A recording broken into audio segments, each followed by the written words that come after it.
'86, and it was a massive crowd. And from memory, a lot of it came over from across the border, if that's the right word, the other side of the Iron Curtain, in other words. And I remember landing at the airport for the first time, and it was then an Eastern Bloc country, wasn't it? I think something like that. Anyway, it was the airport was very Eastern Bloc, lots of DC-3s and troop carriers everywhere, and it was quite quaint that the city itself wasn't that crowded, and there were lots of old cafes, Hungarian, what you would imagine Budapest to be like. And it was, of course, only when the walls came down that McDonald's appeared and litter suddenly happened in the street and the whole thing changed. And imagine now what it's like. I mean, it's just going to be one huge F1 fest all weekend, I imagine. But I don't want the history of this race to forget one guy who actually, in many ways, is more important than anything we've been celebrating this year, because here's the plaque near the circuit. Ferenc Szisz, they've got the surname first there. And basically, he's the winner of the first ever Grand Prix, the 1906 French Grand Prix. Sartre, Le Mans, in other words, street race at Le Mans. And it's very easy to walk past that. There's a statue as well of him by what doesn't look like a Grand Prix car, actually, of any that he drove. But anyway, he's in it. It looks a bit like a go-kart or something. It's a bit odd. But nonetheless, it's there. And I just hope that when people walk past that, they don't just, look away, because this guy was incredibly important in terms of shaping the way we went about our motor racing. Because Ferenc Szisz was a mechanic engineer from Hungary and desperately wanted to get involved with the manufacture of road cars and this whole new era that was beginning, this incredible invention. And also love racing, and that showed up in everything he did. So he actually went to France and got a job with the Renault factory, working as a mechanic at the Renault factory, building the cars, and managed to cajole the Renault brothers into giving him a few test drives.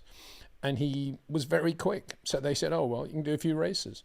And sure enough, he went off and won the 1906 French Grand Prix, which is the first ever Grand Prix in the history of the sport. And I think it's wonderful that a guy like Ferenc from Hungary was the winner of that first race, because he wasn't a wealthy gentleman buying a car and cruising around. He was a racer in the sort of, dare I say it with the moustache, in the Nigel Mansell mold. He had nothing, and he went over there and he created a career for himself because he loved motor racing. And that's a great picture of him, actually, isn't it? It's you can see there. I mean, looks, obviously it's old-fashioned, but you can see the glint in his eyes and how much he loves his racing. And it's a great story, the Ferenc Szisz story, and I hope it's captured by Formula One this weekend. Yeah, right. Anyway, here's a picture of him, another lovely picture.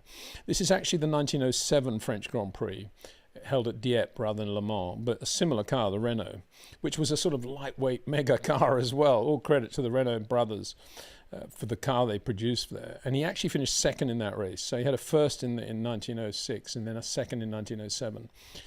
And he was just a great driver, great guy, great driver. And as I say, he kind of set the mold for young drivers today who have nothing but burning ambition. And it's a great, I was going to say a great lesson, but it's actually a great name and a great figure to have as you're walking into the Hungarian circuit, the Hungaroring, this weekend. I think it was Mark Martin once, and speaking of NASCAR drivers, and he was asked about his favourite driver. I said, oh, no doubt, Jim, I'm not allowed to do accents, sorry, no doubt, Jim Clark. I thought, wow, that's impressive. Mark Martin, Jim Clark, favourite driver. And here's Dale Earnhardt mentioning Nigel Mansell. And I think what Dale Earnhardt would see would be Nigel, this tough guy, tough in terms of being resilient, coming from nowhere, with most of the British press not rating him. And I say that because the British press were relatively influential in those days, as distinct from now, and defying all the logic that he was never going to make it, with no money, not many people around him rating him at all, none of the Formula One teams really rating him, Ron Dennis, who carried quite a lot of weight, not rating him at all, making it to Formula One and winning a world championship. It's a rocky story, and it's a story that needs to be told really properly, because many were the wasted days in Nigel's career. Not wasted by Nigel, but wasted by motorsport in not making sure this guy did have a proper racing car, or even a racing car at all, because we were robbed of a lot more stuff that we could have seen. think about Nigel mortgaging his house to buy for £30,000 5 races in a factory March Formula 3 car to prove his ability, having just won the Formula Ford Championship in the UK. And I think doing a pretty good job of proving his ability. He got a pole and he was leading a couple of races, didn't win any. And after the 5 races, bang, money was out. Didn't drive a car again that year. Think about that. And the rest of that year, he was punching a punch bag in his garage and going out running in the rain in army boots and writing 10, 15 letters a day to potential sponsors in the best way that he could with his own handwriting. That's how much self-belief he had. That is what Ferenc Szisz actually is all about, coming from Hungary all the way to France, talking his way into the Renault factory, getting a job, if you like, on the production line as a mechanic, and then cajoling the Renault brothers into giving him a run in the car to test the car, and then having them say, wow, you're quite good, come and do a race or two, and then winning the first ever French Grand Prix, the first Grand Prix.